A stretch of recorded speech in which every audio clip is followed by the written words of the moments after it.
NEDLAC has emphasized the importance of workers' rights to vote. The leadership has called on all employers to support and allow employees to cast their votes tomorrow. Labour Minister Thulas Nxesi now joins us to speak about the workers' right as the elections will be held tomorrow. Minister, good morning. Thank you so much for making time for us this morning. What are my rights as a worker when it comes to voting? Well, good morning, Aldrin.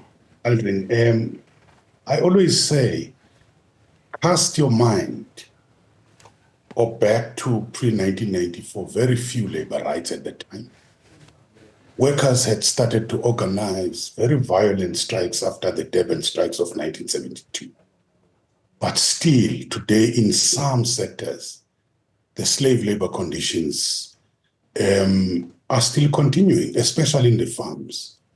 But if you look at what the ANC-led government did, they introduced a raft of labor legislation and protections which gave labor a real voice, protect the rights of workers, and take forward our goal of decent work for all. And the LRA, entrenching the workers and the trade union rights, collective bargaining, and a system of dispute resolution in the form of the CCMA, which is at its apex, and the basic conditions of employment, the national minimum wage establishing basic conditions and standards for hours worked and time off and minimum wages, the employment equity and affirmative action to promote the equal opportunities for people with disabilities, for women and blacks in particular. We're talking about the Indians, the Coloureds and the Africans.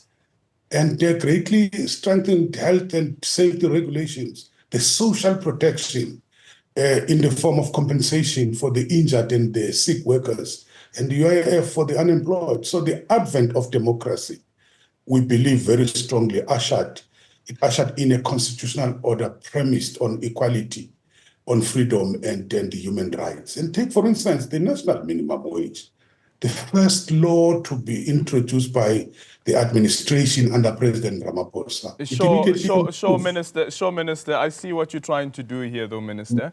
I'm specifically asking you about voters' rights, workers' rights when it comes to voting. The minimum wage not really part of the conversation this morning, Minister.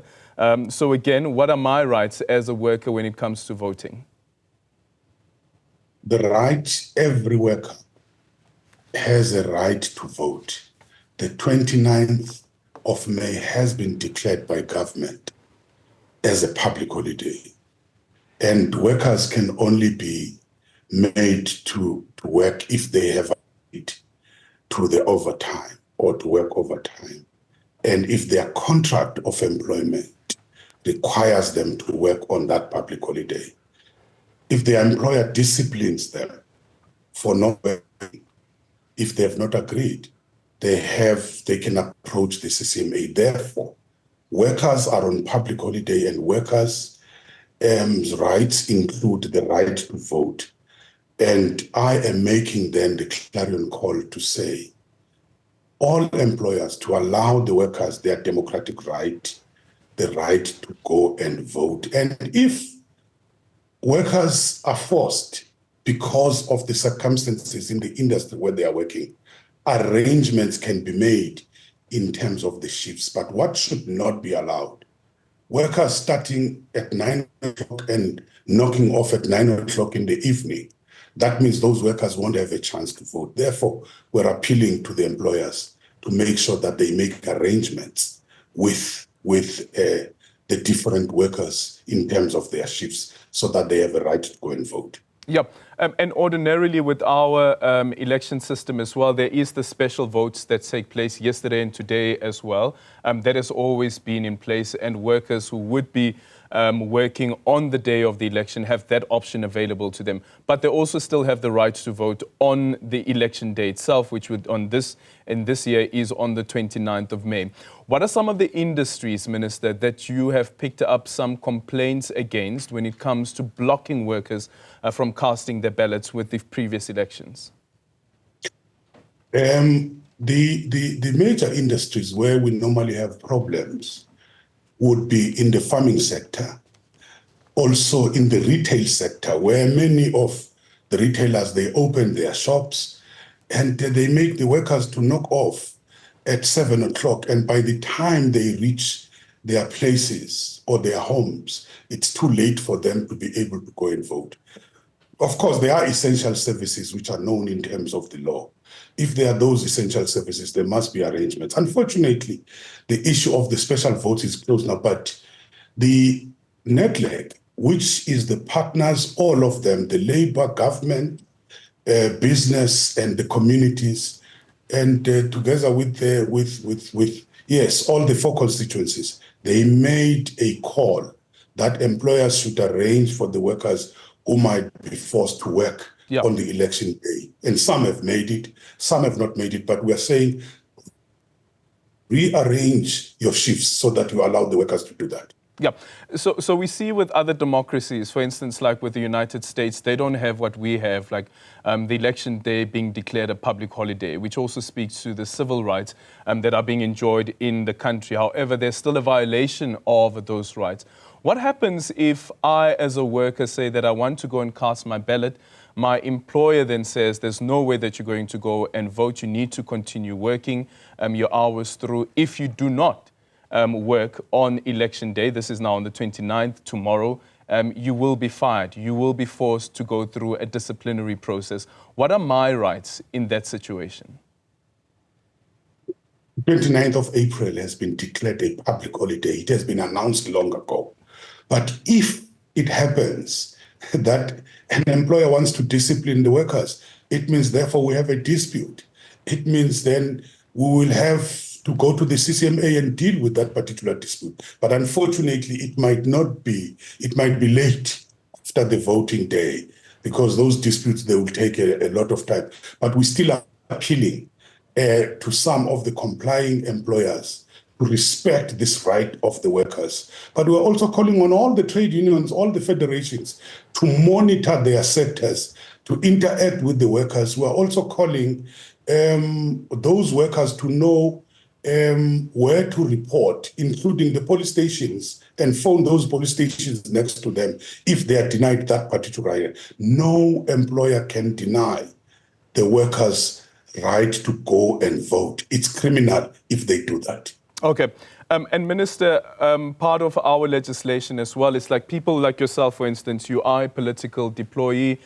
You also have the privilege of appointing certain people that wouldn't have to go through some of the restrictive processes around the appointment of certain individuals, for instance, even your advisor as the Minister of Labour, the people that we refer to as political appointments.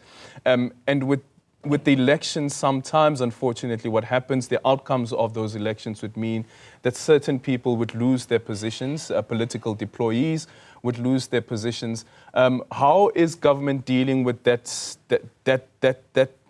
issue there? Because also it is an issue around livelihoods of individuals that we speak about here. And yes, when they signed the contract, they knew that there might come a time where you are let go of because of an outcome of an election, for instance. Department of Public Service and Administration can be able to deal with that, but the reality is those people are public servants, they've been employed, they have contracts, and their contracts will dictate when their term of office or their term of employment is ending. It's as simple as that. It's as simple as that. And just a final one, Minister, as we wrap up the conversation. Do you have any update on the George building collapse in terms of the investigation there? All we know is that our teams have started their investigations, and we are going to be waiting for those investigations. And there's another issue which we will have to look into, because there are many interested parties. Whether is it possible in terms of the law, Section 32 in particular of the Health and Safety Act, whether we can be able to talk about joint investigations. But different, I would say, partners have declared that they will be starting their own investigations, so that to avoid tripping one another in the process, the issue of a joint investigation might be necessary, where you pull all those together. But in terms of our department, all those issues now, they are starting with the investigation after the site was handed over to them by the police. Yeah. And have you been able to get a hold of the developer as well as the contractors? Our investigators are the ones who are interacting with that. The last time I heard was they were interacting with the lawyers of the owners or the developers. Okay, thank you so much for your time. That is the Labour Minister there, Thulas Nxesi, speaking to us about your right as a worker on Voters' Day. And of course, you have every right to go and cast your ballot, and also look at the recourse that is open to you if your employer blocks you from casting your ballot.